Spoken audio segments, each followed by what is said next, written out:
बोले जही विधि नाथ हो यह हित मोरा। हे भगवान, जो आपको ठीक लगे, जिससे मेरा हित होता हो, वह चीज मुझे दे देना। और भगवान से कुछ भी नहीं मांगना चाहिए। बोले मांगना और लेना देना तो व्यापारी का काम होता है, भक्त और भगवान में लेना देना कुछ नहीं होता है। तो मन की कामनाओं को लगाम रखते हुए महाराज मनुष्य क्या किया है, वो तो जो है उसके मन आए तो कुछ भी मांग ले।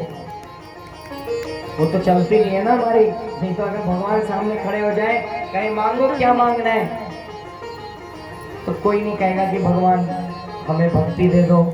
सब यही कहेंगे कि महाराज ऐसा कर दो, वैसा कर दो, इसको नौकरी लगा दो, मेरा एक प्लॉट और हो जाए, मेरा एक मकान और हो जाए। बस ये छोटी छोटी चीजों के चक्कर में ही हम भगवान को भी महत्व को नहीं समझेंगे। तो भगवान को मांगना ही भक्ति है। जैसे हम सुबह संकल्प करते हैं और संकल्प करते समय महाराज कितनी चीजें मांग लेते हैं। बोले अप्राप्त लक्ष्मी प्राप्त्यर्थम, प्राप्त लक्ष्मी चिरकाल संरक्षणार्थम। भगवान, जो लक्ष्मी मिल गई है, जो नहीं मिली है वो मुझे मिल जाए, और जो मेरे को मिल गई है वो भी चिरकाल तक संरक्षित रहे। बोले राज्य द्वारे शमशाने व्यापारे, सब जगह मेरी जय हो। जब पूजा में संकल्प करते हैं सुबह, कितनी बड़ी बड़ी चीजें मांगते हैं संकल्प में कि ये प्राप्त्यर्थम, पुत्र प्राप्त्यर्थम, लक्ष्मी प्राप्त्यर्थम, धन धान्य आदि प्राप्त्यर्थम, और पशु बांधव पक्षी आदि भी प्राप्त्यर्थम। जो गोठ में बंधे पशु भी हैं उनकी भी कामना मांग लेते हैं। कोई भी भगवत प्राप्त्यर्थम, भगवत प्रीत्यर्थम, श्री सीताराम चरण कमल भक्ति प्रीत्यर्थम, ऐसा संकल्प कोई भी नहीं करता। तो भक्ति भी भगवान की करनी चाहिए। तो भक्ति भी भगवान की निष्काम भक्ति करनी चाहिए, जिस भक्ति में कोई कामना नहीं हो, और उसी भक्ति से हमारी मुक्ति होती है जिसमें कोई कामना हम नहीं करते हैं। देखो, जैसे आपने पूजा की, पूजा करके आपने भगवान से कुछ मांग लिया, तो आपका वो पूजा किया हुआ पुण्य वहीं पे खत्म हो गया, लेन देन बराबर हो गया। हमने सुबह से शाम तक व्रत रखा और कहा हे भगवान तू ही देखना, हे भगवान मेरा ये अच्छा कर देना, मांग लिया। तो भगवान ने जो पुण्य है वो तो तुम्हें मिलेगा ही, आज नहीं तो बाद में मिलेगा, 3 पक्ष में मिलेगा, 3 महीने में मिलेगा, अधिक से अधिक 3 साल में मिलेगा। लेकिन वो पूजा जो तुमने की महाराज, वो पूजा का फल भी खत्म हो गया, लेन देन हो गया ना। भगवान से मांग लिया और भगवान ने दे दिया, उसके बाद पुण्य खत्म।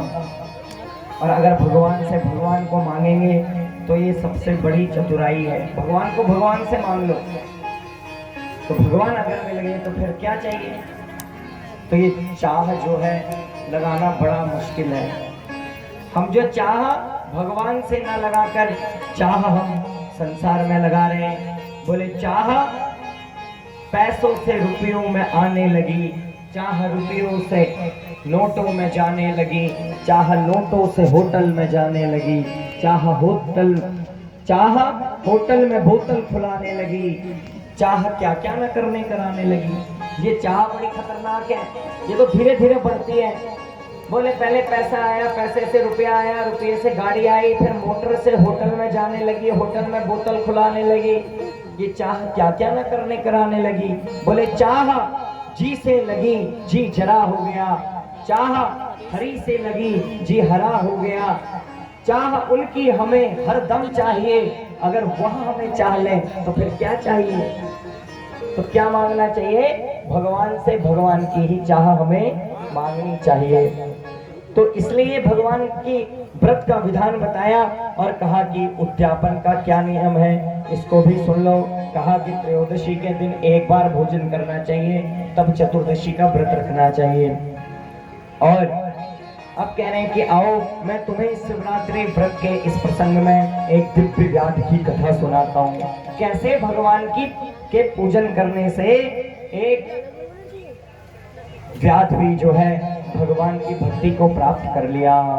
बोले शंकर भगवान की।